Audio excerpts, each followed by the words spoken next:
All right, hey, let's talk a little bit more about house hacking because I know some people it's going to be a brand new term and it may seem kind of pie in the sky. So let's look at a real example of how this could work for you. So we're going to first look at a property that our team just sold on April 30th on Arroyo Trail in the Hillview area, just south of town, just south of the Gene Snyder. Bi-level home. The image you're gonna see is gonna say 800 something square feet, but that's just the top level, 1,500 total square feet because it's a bi-level, 4 bed, 2 bath, sold for $253,000 just a few weeks ago. So what would that look like in a purchase today? Let's say that you qualified for an FHA loan at $253,000. An FHA loan is a product that's used by many first-time home buyers. It's backed by the federal government, not even necessarily first-time home buyers, but it's backed by the federal government to make lending to folks who banks may think are a little more risky to make it more attractive. You can benefit is only having to put down 3.5%, which is great. You can get in with maybe a little bit lower credit score in some cases. In many cases, actually, my advice to anyone who is considering this: let's talk to a loan officer and figure out exactly which plan is best for you. But assuming you've done all that and you qualify for an FHA loan of for a $253,000 purchase, you would put down 3.5%, which is $8,855. Your closing costs and prepaids gonna be in the range of 2 to 2.5%. So we'll use the high end of that, $6,300 total cash to close. We're gonna call it $1,500. It'll be a little bit above, a little bit below, but we're gonna call it $1,500.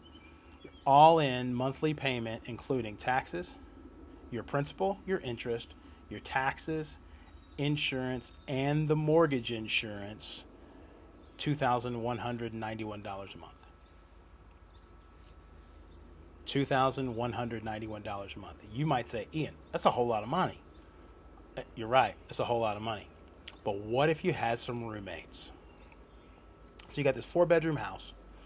You take the big bedroom, the primary bedroom. It may even have a bathroom attached to it. So you take that bathroom, you take that bedroom and bathroom, and then you rent out the other 3 rooms, or you rent out 2 of the rooms, or you just rent out one of the rooms. Let's assume that you're going to rent out all 3 rooms at a modest $650 per room. So what are you giving up? You're giving up the use of the bedrooms. You're going to share a bathroom. You're going to share the kitchen. You're going to share the living room. You're going to share the common areas, right?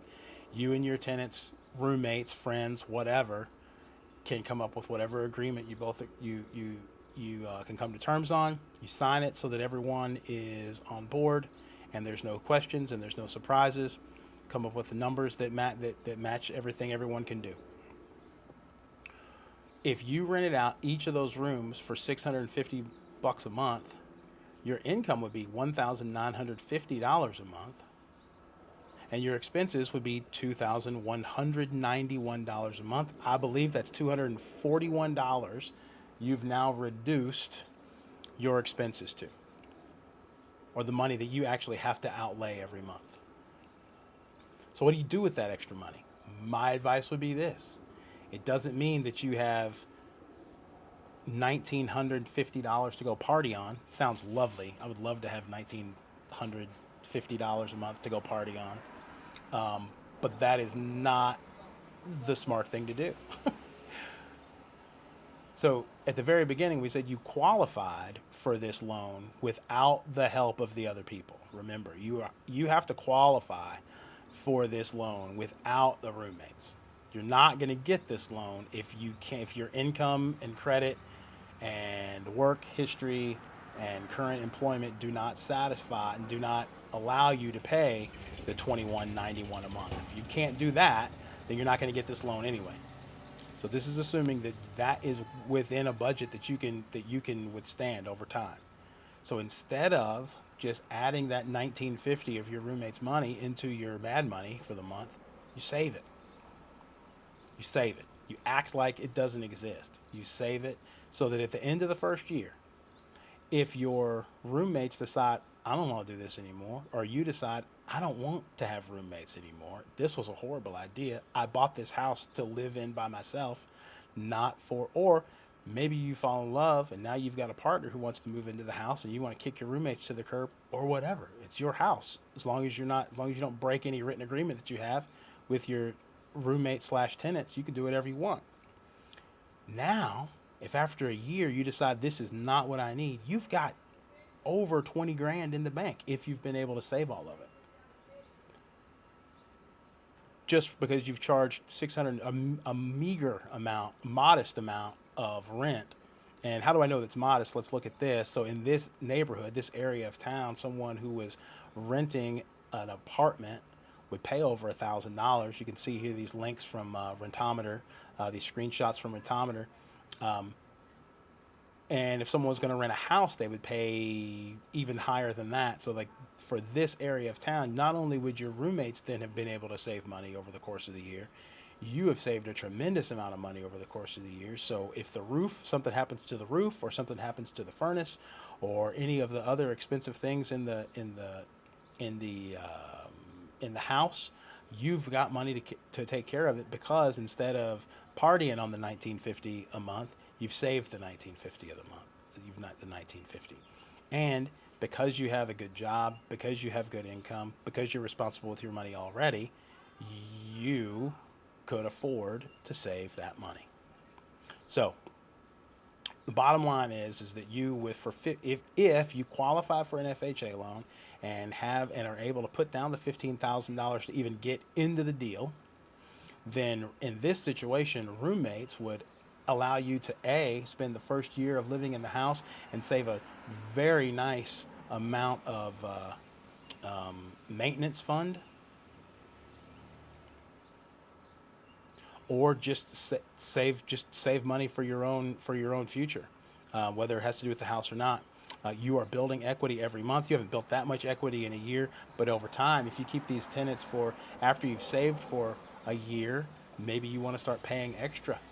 Instead of keep putting that 1950 in the bank, you're going to put that 1950 and pay extra on the principal, so that you're paying down more of the principal over and over and over again. This deal is not this this video is not about that. We will make another video about what happens when you pay extra every month, how much faster you can pay off a house, and what paying a house off faster actually does for you, and maybe what it doesn't do for you in certain cases. But this is also an opportunity to pay a house down faster once you've saved up enough money to withstand any big maintenance issues. You also get to learn landlording. So if you think that what you want to do as part of your investment strategy as you move along in years, is you want to own property, and maybe one day you don't want to live in this house, but you want to rent this to other people without living here, having in-house roommates is the beginning of learning how to landlord, beginning to understand leases, lease agreements, property management, all of that. And then after, by either by saving and by paying down more, you have put yourself in a much better financial position, in the short term, the medium term, and definitely in the long term. So I'm Ian. I know a lot of you know me. I can help you with all this stuff. I can answer questions about specific properties that you have questions about. I can also answer questions about specific strategies, or if you just want to get started, or if maybe you watched this video and you said, Ian, that sounds great, but I don't have a clue what in the world you're talking about. I am here to help. Give me a call. My info's on the video. Peace.